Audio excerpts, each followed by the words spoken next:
pessoal! Nessa aula nós vamos falar um pouco sobre a balança comercial e a importância dos commodities na economia brasileira.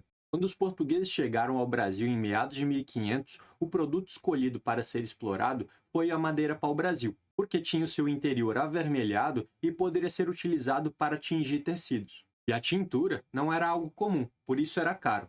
Nesse começo da colonização, o Brasil não tinha um sistema econômico montado. Muitos indígenas trabalhavam na extração e poucos portugueses vieram para cá para trabalhar.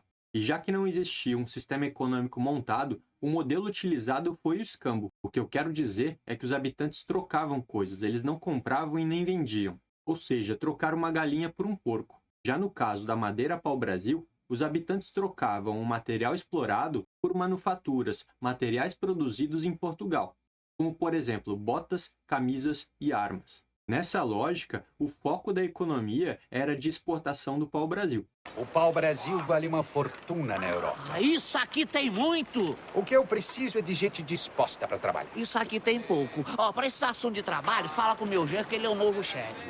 Minha proposta é extremamente vantajosa. Ah, Eu gerencio as vendas com exclusividade e fico com os lucros. e nós?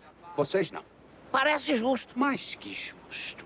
Em troca, vocês trabalham. E o que eu ganho pra trabalhar? O que eu ganho para não trabalhar? Quem ganha é o país, que se desenvolve, gerando empregos, aumentando a circulação de mercadorias. E vocês não precisam me pagar nada por isso. Quando apareceram outras tintas sintéticas e mais baratas, o pau-brasil foi deixado de lado. E o açúcar foi o produto escolhido para substituir o pau-brasil na economia de exportação, já que o Brasil oferecia condições adequadas para o plantio, como por exemplo o calor e a quantidade de chuvas.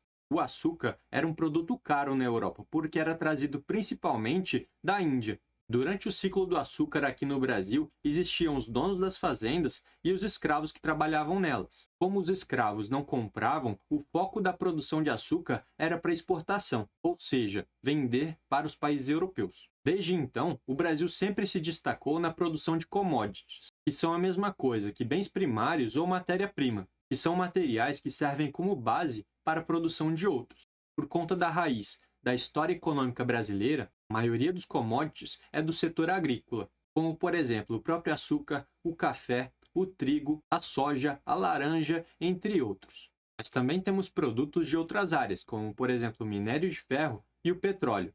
Nesse caso, o café, o açúcar e a laranja podem ser utilizados na produção de bebidas, o ferro na produção de carros e o petróleo na produção de plástico, asfalto e diversos tipos de óleos. 5 dos 7 produtos mais exportados no Brasil são agrícolas. Por isso percebemos a importância do setor agrícola para a economia brasileira. O PIB é o conjunto de riquezas, produtos e serviços de um país. Em 2017, os commodities representaram 6,7% do PIB brasileiro.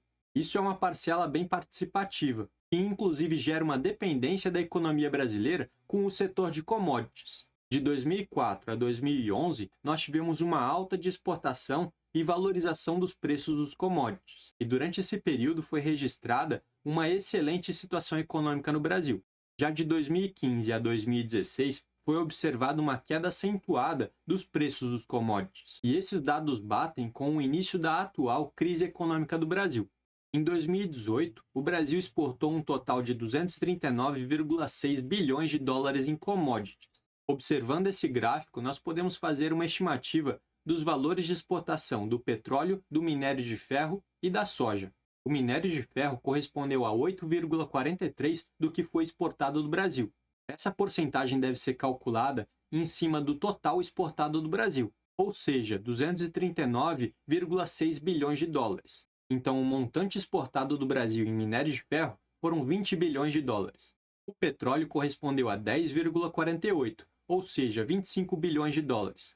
E a soja 17,6, ou seja, 41 bilhões de dólares. O PIB também pode ser calculado de outro ponto de vista, como por exemplo da demanda e da oferta. Demanda é a procura, a quantidade de gente que quer comprar um produto. E quanto maior a demanda, maior o preço. Já a oferta é a quantidade de produto disponível no mercado. Quanto mais raro, mais caro. Enquanto que, se tem muita mercadoria, os preços baixam. Quando calculamos o PIB pelo ponto de vista da oferta, calculamos todos os produtos e serviços de todas as áreas que estão disponíveis. Já pelo ponto de vista da demanda, basta calcular todos os gastos existentes em um país. Para finalizar, vamos fazer um exercício de cálculo de PIB. Vamos imaginar um país, uma situação hipotética. E nesse país são produzidos apenas trigo, farinha e pão. Nesse país foram produzidos R$ 100 de trigo. Esse trigo foi utilizado para produzir R$ 200 em farinha de trigo. E a farinha foi utilizada para fazer R$ 300 em pães.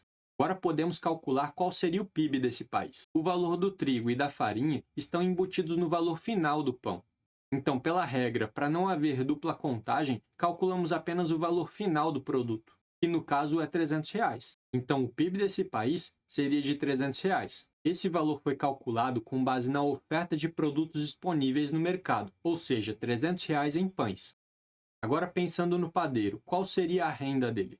Se ele pagou R$ 200 na farinha e vendeu por 300, a renda que ele fica é de R$ 100. O produtor de farinha também pagou R$ 100 ao produtor de trigo, então ambos ficaram com uma renda de R$ 100. Percebemos que chegamos ao mesmo valor de R$ 300. Mas é preciso levar em consideração que o produtor de trigo não gastou preparando a terra. Então, nesse caso, a renda do produtor de trigo também foi de R$ 100. Mas e se o governo decidir aplicar 10% de imposto? 10% de R$ 300 em pães seriam R$ 30. Então, nesse caso, do acréscimo de imposto, o PIB desse país seria de R$ 330. E se esse país não produzir nada durante um ano, qual seria o PIB desse país? Sem produção, sem PIB, ou seja, zero.